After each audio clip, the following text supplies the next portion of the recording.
Tu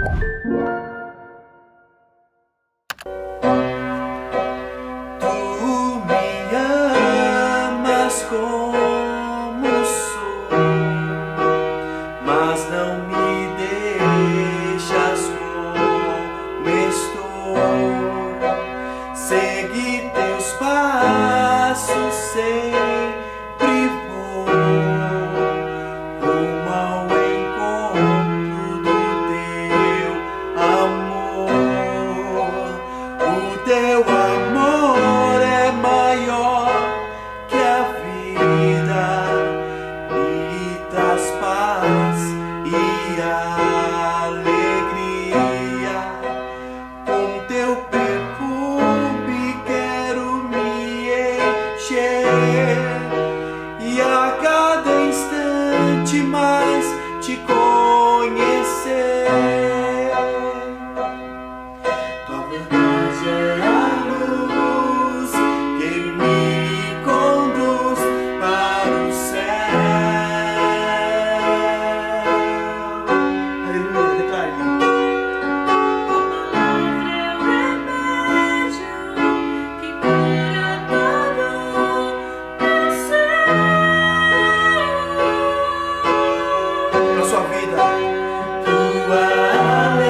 pela tua alegria, pelo teu amor. Aleluia, Jesus. Santo é o Senhor. Obrigado, Jesus.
Olá, IEB Ferreira, nossa igreja querida. Nós precisamos mais uma vez comunicar a você algumas mudanças que teremos que fazer mediante o combate ao coronavírus. Então, apesar das igrejas terem sido consideradas serviço essencial, em amor e cuidado por nossos voluntários e equipes de trabalho, também a igreja, e respeitando a fase vermelha no estado de São Paulo, entendemos ser prudente suspender as atividades presenciais até dia 19/3. Serão 2 semanas ou 15 dias. Seguiremos então com as transmissões ao vivo e gravadas. Então, você pode normalmente acessar os cultos da nossa igreja às 10h30 e às 18h30 e você terá ali o conteúdo para prestigiar, para participar e se envolver. Assim como a celebração da Ceia do Senhor às 10h30 da manhã, nesse domingo. Para mais informações, nós temos as nossas redes sociais que você pode consultar. Tem os telefones da igreja 3742-5149. Temos WhatsApp 99549-7374 e também o e-mail secretaria@iebferreira.com.br e o Facebook e Instagram @iebferreira.com.br. Estamos à sua disposição para esclarecer qualquer dúvida e também compartilhar com você nosso desejo de que você esteja bem, que você se recupere. Se estiver precisando de uma oração, podemos orar por você e contamos com a sua compreensão e colaboração. Temos que fazer essa parada mais uma vez, mas pedimos que você participe conosco também contribuindo para que nós tenhamos como continuar a honrar com os compromissos feitos e do dia a dia da igreja. Deus te abençoe, continue celebrando conosco, celebre também entregando ao Senhor o fruto daquilo que Ele tem derramado em sua vida agora.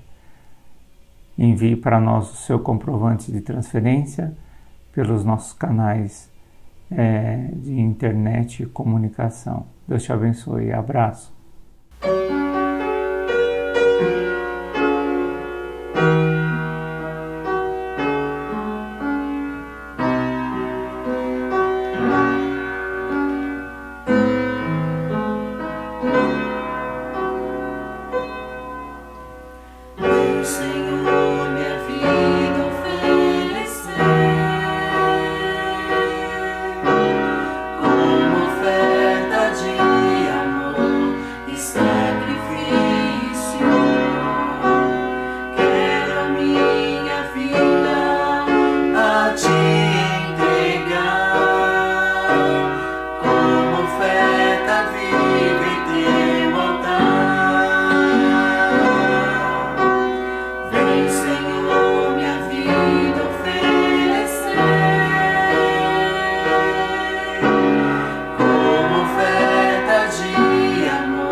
Boa noite, igreja, graça e paz. Juntos novamente para o nosso momento de oração, momento em que podemos orar e interceder uns pelos outros. Eu queria compartilhar com a igreja uma mensagem que recebi. Na verdade, esse texto para mim significa... tem uma expressão muito especial. Na verdade, é uma oração que eu achei muito impactante, falou alto ao meu coração. E eu queria compartilhar com todos vocês, porque eu tenho certeza que essa palavra vai ao encontro de muito coração que neste momento precisa ouvir esta mensagem. Diz assim: Senhor meu Deus, obrigada por me ensinar a confiar em Ti. A Tua força nada pode conter e o Teu poder a nada pode ser comparado. Porque mesmo assim, às vezes, eu ainda tenho medo das circunstâncias? Tu estás comigo sempre. Ajuda-me a crer em Ti. Clamarei pelo Teu auxílio quando tudo parecer perdido e o meu coração estiver aflito. Faça a tempestade se acalmar, Senhor. Ajuda-me a enxergar a Tua serenidade e confiar que o Senhor está no controle de todas as coisas. Como foi bom para o meu coração receber essa mensagem. Como foi bom para o meu coração saber que tem pessoas que se importam comigo e que, vez ou outra, mandam uma mensagem de carinho, de amor, de ânimo. Eu queria compartilhar com vocês porque eu achei muito interessante o conteúdo dessa mensagem, falou forte ao meu coração. E em Isaías 26:4 diz assim: confie para sempre no Senhor, pois o Senhor, somente o Senhor, é a rocha eterna. E é nesse sentimento de compaixão de um pelos outros, é nesse sentimento de amor que eu queria que você estivesse orando comigo por algumas vidas, pelas pessoas doentes, pelas pessoas enfermas, pelos familiares que estão enlutados, pelas pessoas que estão desempregadas. Eu queria que a igreja orasse comigo pela pequena Yasmin, uma criança de 1 ano e meio, que teve um acidente doméstico, ela se queimou com água quente, ela já foi submetida a 5 cirurgias, pegou agora uma infecção, seu estado é muito delicado e os médicos já não estão dando mais esperança aos pais. Mas a nossa esperança está no nosso Deus, está no nosso Senhor, a nossa esperança está naquele que é médico dos médicos, Senhor dos senhores. E como diz Isaías 26:4, que eu aqui disse, confiem para sempre no Senhor, pois o Senhor, somente o Senhor, é a rocha eterna. Então é neste nome que a gente vai orar agora. Queria também parabenizar e agradecer a Deus por mais um ano de vida do nosso querido João Lucas, que fez aniversário essa semana, também a nossa querida Roseli Luna. Que Deus abençoe grandemente a cada um de vocês. Feche seus olhos onde quer que você esteja. Deposite a sua confiança no Senhor, que somente Ele é a nossa rocha eterna. Tudo pode te faltar na vida, menos a presença do Senhor. Por isso, feche seus olhos, olha aí para o seu interior, olha aí para a sua vida. Agradeça a Deus tudo que Ele já fez até agora, cada oportunidade que Ele te concedeu, cada milagre que Ele operou na sua vida. Comece este momento agradecendo. E depois você pode se derramar aos pés dele, clamar, suplicar, orar. Feche seus olhos. Pai, como é bom estar na tua presença, como é bom saber que o Senhor é um Deus misericordioso, um Deus presente, a nossa rocha eterna, o nosso refúgio, a nossa proteção. O Senhor é nosso escudo, Pai. Por isso agradecemos o Senhor, porque o Senhor tem cuidado de cada um de nós, não permitindo que nada viesse a nos faltar. Mesmo neste momento em que o país atravessa por uma situação tão grave, tão delicada, ainda assim o Senhor tem cuidado de nós. O Senhor tem nos concedido força, o Senhor tem nos dado a cobertura espiritual, nos livrando de todo o mal. O Senhor não tem permitido que viesse a faltar o nosso alimento à mesa.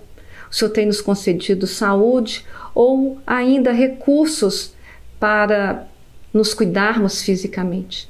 Por isso, Pai, muito obrigada, muito obrigada. Eu quero agradecer também pelos amigos fiéis, eu quero agradecer pelos intercessores que neste momento estão orando comigo. Os intercessores, Pai, que ajudam aqui a nossa igreja a interceder junto a Ti pelos nossos irmãos necessitados. Por isso, Pai, cubra cada um deles com bênçãos infinitas. Derrame sobre a vida de cada um as bênçãos, Pai, as bênçãos que vêm do Senhor. Pai, eu também agradeço pela vida de todos os irmãos aqui da igreja que completaram mais um ano de vida, que completaram mais um ano de aniversário de casamento. Que o Senhor possa estar sempre ao lado de cada um, protegendo, livrando, curando e, acima de tudo, Pai, salvando, Pai. Pai, obrigada pela nossa semana, pela semana que se inicia, que cada um tenha uma semana cheia de vitória, uma semana na Tua presença, Pai. Obrigada pelos nossos amigos, obrigada pelos amigos que o Senhor nos concedeu, que o Senhor nos confiou. Somos gratos a eles, Pai, muito obrigada. Obrigada também, Pai, pela nossa igreja, Igreja Evangélica Batista em Ferreira. Obrigada pelo nosso pastor, pela nossa liderança, por cada um que se dedica, Pai, de uma forma ou de outra, a trabalhar na Tua obra. A Tua palavra fala, Pai, que a seara é grande e os trabalhadores são poucos.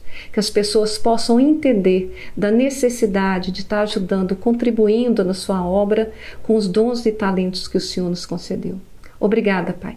Seja conosco, hoje, agora e por todo sempre. Esta é a oração que faço, agradecida no santo e amado nome de Jesus. Amém e amém. Fiquem agora com a palavra, que ela possa cair no seu coração, te trazer ânimo, te trazer força, te trazer alegria. Fiquem com Deus. Misericórdia, meus amigos, misericórdia. Misericórdia, meus amigos, misericórdia. Essas são as palavras de Jó, em um diálogo com seus amigos. Isso a gente vê no livro de Jó. Um diálogo sobre as provações da vida. Jó estava falando sobre a desgraça que lhe aconteceu no momento de tranquilidade da vida, no momento em que ele estava seguindo a sua rotina comum, né? E Deus mesmo promoveu a Jó provações, testes, né? Deus permitiu que isso acontecesse na vida dele, e nós sabemos que Jó, ao passar por tudo isso, se tornou um homem transformado. A gente percebe que essa situação que ocorreu na vida de Jó foi útil para ele, para o crescimento e para a maturidade espiritual. Foi útil para que ele entendesse o centro da vontade de Deus e para que ele crescesse mesmo como gente, como ser humano, aprendesse a olhar o mundo de maneira mais sensível, de maneira mais madura, não ignorando que o sofrimento existe, não ignorando que as provações existem, não ignorando que o mal existe por causa do pecado, né? Mas Jó encontrou alegria, apesar de ter perdido tudo, apesar de ter enfrentado montanhas e vales, desertos e mares, né? Mas ele encontrou alegria no lugar certo. Entendeu no que realmente valeria a pena depositar a sua confiança. Entendeu o lugar certo onde encontrar a sua alegria. Só que no meio dessa provação, ele teve sim o seu momento de consternação, teve o seu momento de lamentação, teve o seu momento de desespero. Ele estava conversando com alguns amigos, ele fala: misericórdia, meus amigos, misericórdia, por tudo isso que me aconteceu.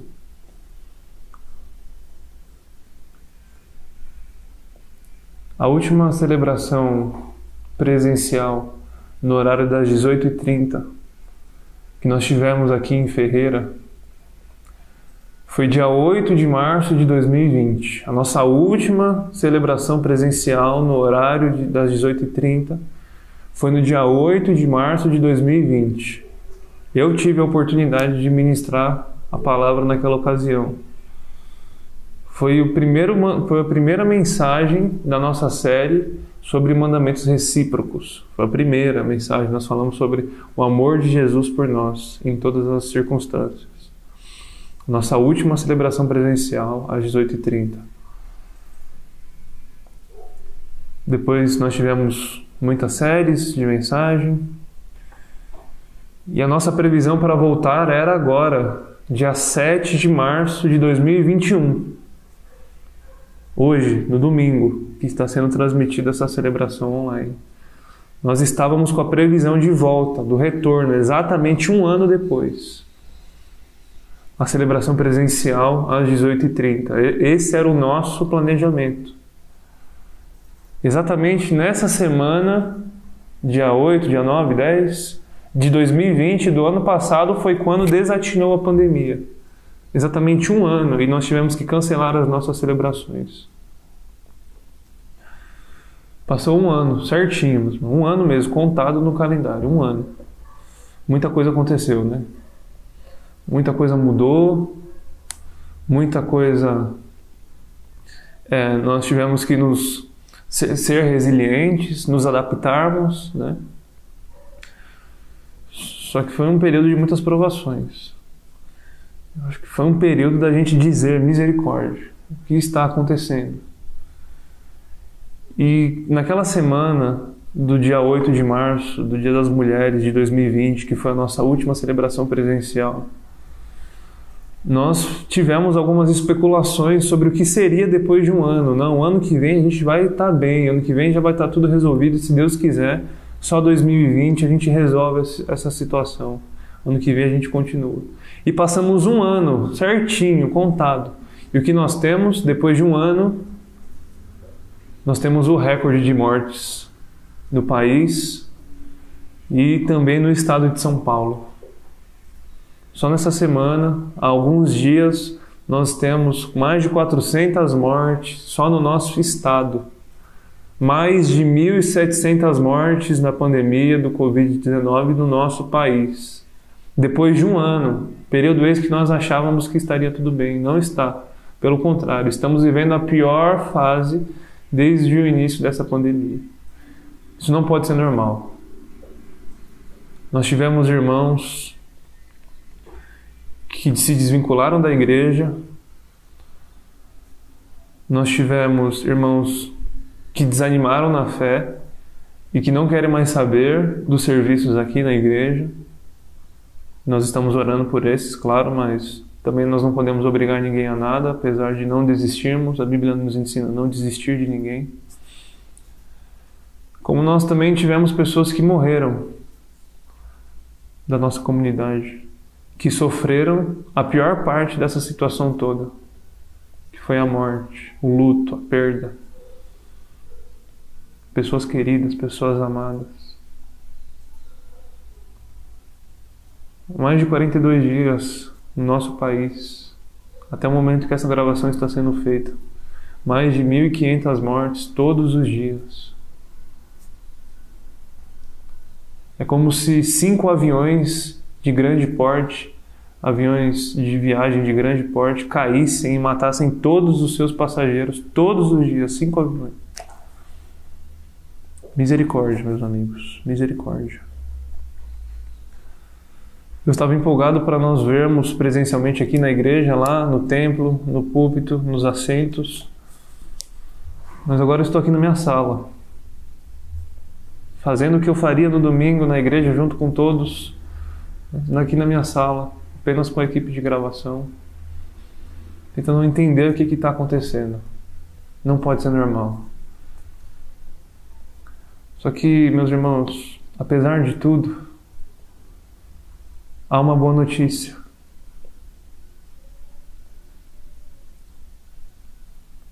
Apesar do tamanho do cenário caótico, há uma boa notícia. Há algo no que nós podemos nos alegrar.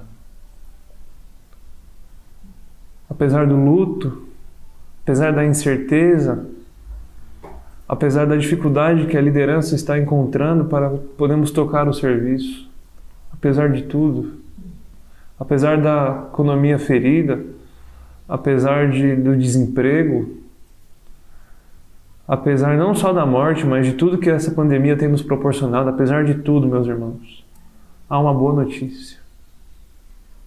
E que não é qualquer notícia. Sabemos que a notícia boa, a beleza dessa notícia, né, a bondade dessa notícia, ela se aperfeiçoa, ela se intensifica no tamanho do caos.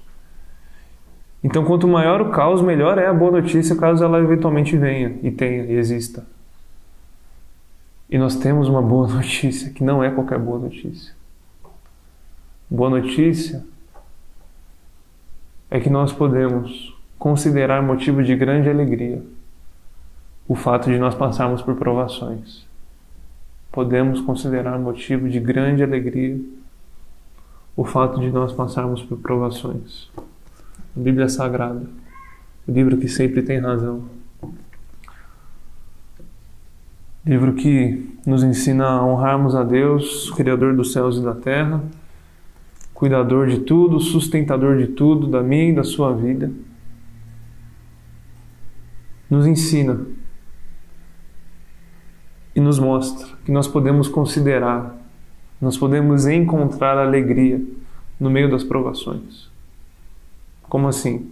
Vamos ler a Bíblia, vamos ver o que ela tem a nos dizer, vamos aplicar na nossa vida de maneira que nos ajude a não enlouquecermos de vez, a não ficarmos desesperados. Tiago capítulo 1, a partir do versículo 2. Tiago 1, a partir do versículo 2.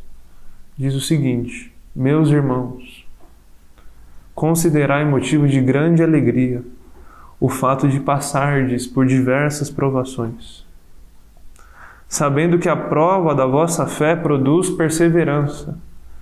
E a perseverança deve ter ação perfeita, para que sejais aperfeiçoados e completos, sem vos faltar coisa alguma. Se alguém de vós tem falta de sabedoria, peça a Deus, que a concede livremente a todos, sem criticar, e lhe será dada. Peça-a, porém, com fé, sem duvidar, pois quem duvida é semelhante à onda do mar, movida e agitada pelo vento. Tal homem não deve pensar que receberá do Senhor alguma coisa, pois vacila e é inconstante em todos os seus caminhos. Agora pula comigo para o versículo 12, que diz o seguinte: Feliz é o homem que suporta a provação com perseverança, porque depois de aprovado, receberá a coroa da vida que o Senhor prometeu aos que o amam. Quando tentado, ninguém deve dizer sou tentado por Deus, pois Deus não pode ser tentado pelo mal e a ninguém tenta. Mas cada um é tentado quando atraído e seduzido por seu próprio desejo. Então o desejo, tendo concebido, dá à luz o pecado, e o pecado, após se consumar, gera a morte. Meus irmãos, meus amados irmãos, não vos enganeis. Toda boa dádiva e todo dom perfeito vem do alto e descem do Pai das luzes, em quem não há mudança nem sombra de variação. Segundo sua vontade, ele nos gerou pela palavra da verdade, para que fôssemos como os primeiros frutos de suas criaturas. Isso que a Bíblia nos promove é diferente do que qualquer outra pessoa, ou qualquer outro alguém, qualquer outra coisa pode nos promover.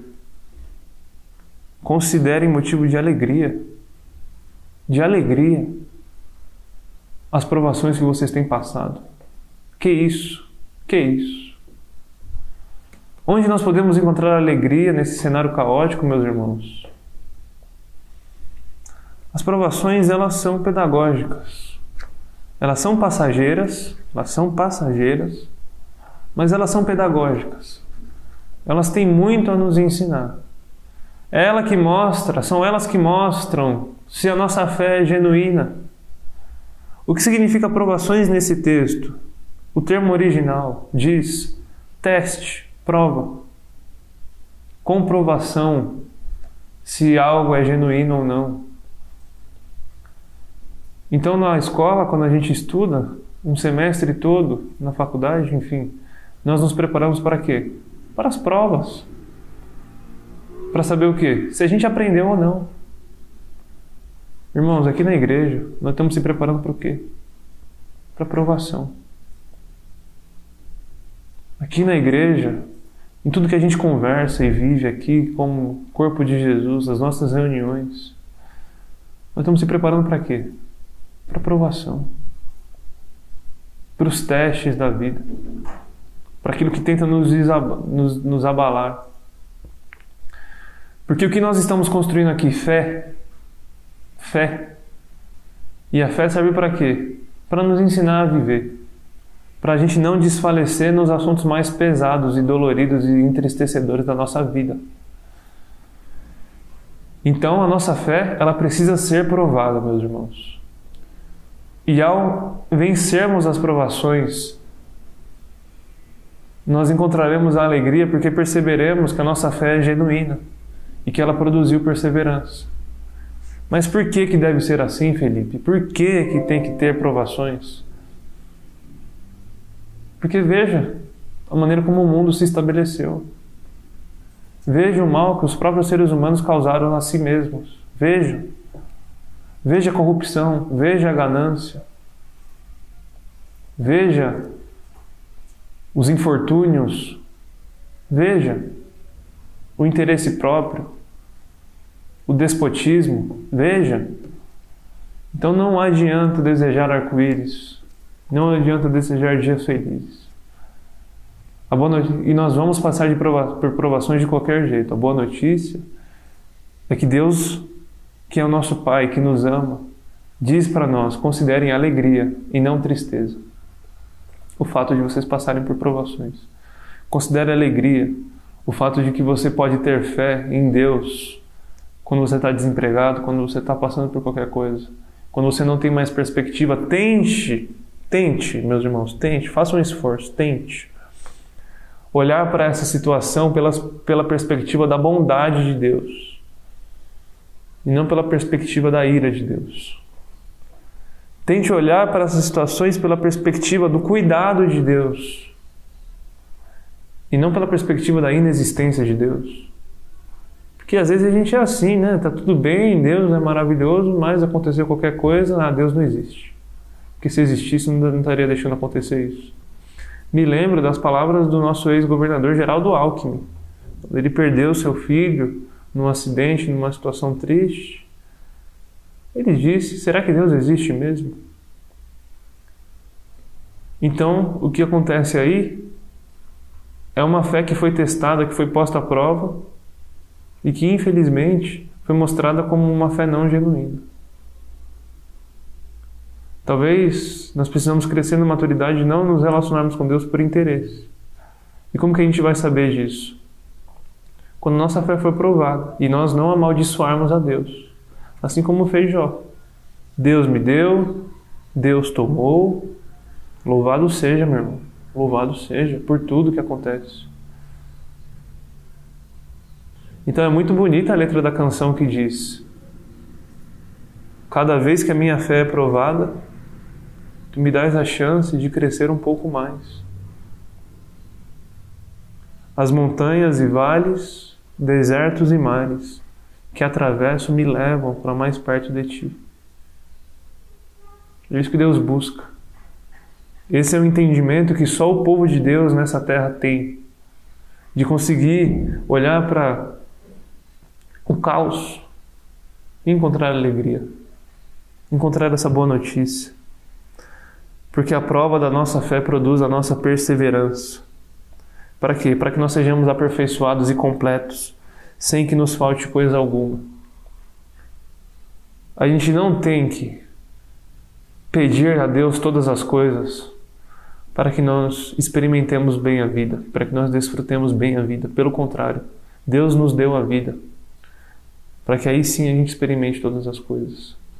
Para que a gente experimente a aprovação e para que a gente experimente o descanso, o bem, a tranquilidade. Que tudo a gente considere como perda, como esterco, num nível de maturidade tão alto, espiritual tão alto, que a gente passe a considerar tudo como esterco, para que possamos ganhar a Cristo, para que possamos ganhar Jesus, para que possamos conhecer a Jesus e sermos achados nele.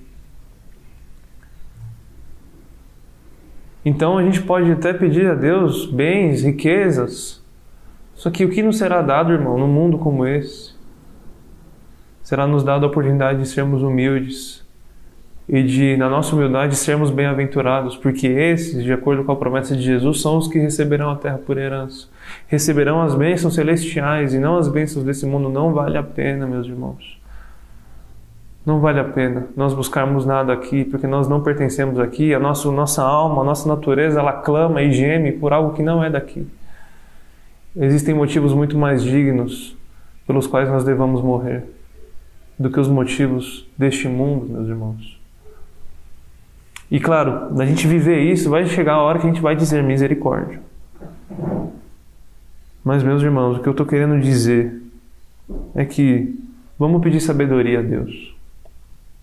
Vamos pedir sabedoria a Deus, com fé, sem duvidar. Deus vai nos dar sabedoria para tentar entender esse tempo que a gente tem vivido e para que ainda assim nós possamos nos alegrar.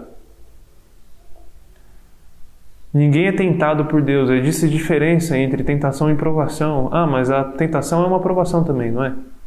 Não. O promotor da tentação é o diabo. A tentação é uma oportunidade de nos destruir, porque nós vamos nos inflamar em pecado. A provação é uma oportunidade de nós sermos aperfeiçoados, de nós melhorarmos. Então, o promotor da provação, esse sim é Deus. Deus é mau por causa disso? Não. Isso evidencia o amor e a bondade de Deus para que a gente não seja destruído de vez nas tentações. Por isso que a nossa fé precisa ser comprovada que é uma fé genuína, para que a gente aprenda muitas coisas, meus irmãos. E ao aprendermos tantas coisas da nossa fé, nós não vamos dar atenção às tentações e seremos destruídos nisso, e aí ficaremos desesperados cada vez mais. Então, por isso, cada vez que a gente é provado, a gente cresce um pouco mais. Deus, Ele balança as nossas árvores para que a nossa fé seja uma fé genuína, porque se a nossa fé não for uma fé genuína, nós vamos ser destruídos. E a boa notícia é, a oportunidade que Deus nos dá de crescermos é motivo de grande alegria.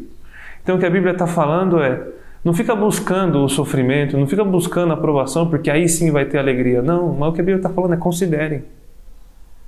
Considerem motivo de alegria vocês serem provados, testados. Pandemia global, Igreja de Jesus, normalidade virtual, digital, a gente tendo que se reinventar todos os dias. Provação. Parece que a igreja, os pastores, ficou acostumado demais a saber fazer culto, mas e o que mais? E a hora que a gente não tem mais culto, o que a gente faz para cuidar do povo de Deus? Vamos se adaptar. Vamos ser resilientes, acostumado demais a numa coisa só, sendo que daqui para frente a coisa vai piorar e vai ser difícil cada vez mais para a igreja. Claro, sinais do fim, que é o que Jesus diz, tenham segurança. Vocês passarão por aflições, vocês ouvirão falar de guerras, rumores de guerras, terremotos, fomes, perseguição, mas tenham um bom ânimo, a minha paz eu deixo com vocês, considerem motivo de alegria por causa de tudo que está preparado e reservado para vocês, meus irmãos. Vai ser difícil, mas nós vamos chegar lá. Era para a gente estar na igreja agora, todos juntos. Mas depois de um ano que nós temos o recorde de mortes.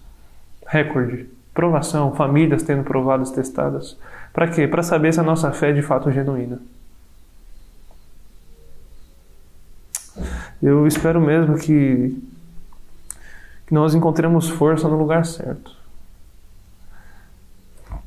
Que a nossa igreja cresça em maturidade, que essa seja uma situação útil para que a gente cresça em maturidade. Porque nós vemos homens que foram provados, só que a provação gerou o quê? A destruição da fé deles, muito pelo contrário, a salvação deles. Gerou um entendimento sobre quem Deus é deles. E esses aí foram os que receberam os principais tesouros, as principais coroas, as principais bênçãos, porque entenderam de onde eram e a quem serviam. Então nós vemos que os homens que ganharam os maiores tesouros e riquezas, as maiores bênçãos, que foram recompensados, foram os homens que foram cerrados ao meio, foram martirizados, foram perseguidos, foram crucificados, foram apedrejados, mas ninguém foi elevado sobremodo mais do que esses homens. Assim nós também. Nós estamos aqui para ser entregue. Nós, Igreja de Jesus, corpo de Cristo, estamos para ser entregues. É isso que significa ser corpo de Cristo. Não é uma organização. Não é uma seita. Não é. Corpo de Cristo, os filhos de Deus, o corpo de Cristo está nesse mundo para ser entregue pelo bem de outras pessoas, assim como fez Jesus, para nos preocuparmos não com a salvação de alguns, mas estarmos comprometidos com a salvação de todos. Para sermos a esperança, para sermos a luz do mundo em meio ao caos e para dizer ao mundo, para dizer aos enlutados, às famílias, ei, há esperança e há motivo de alegria, há uma boa notícia. Estamos aqui para falar ao mundo, há uma boa notícia no meio desse tempo tão difícil. Mas a gente precisa entender isso primeiro. E que Deus, através do Espírito Santo, construiu essa consciência no nosso meio. Em nome de Jesus. Amém.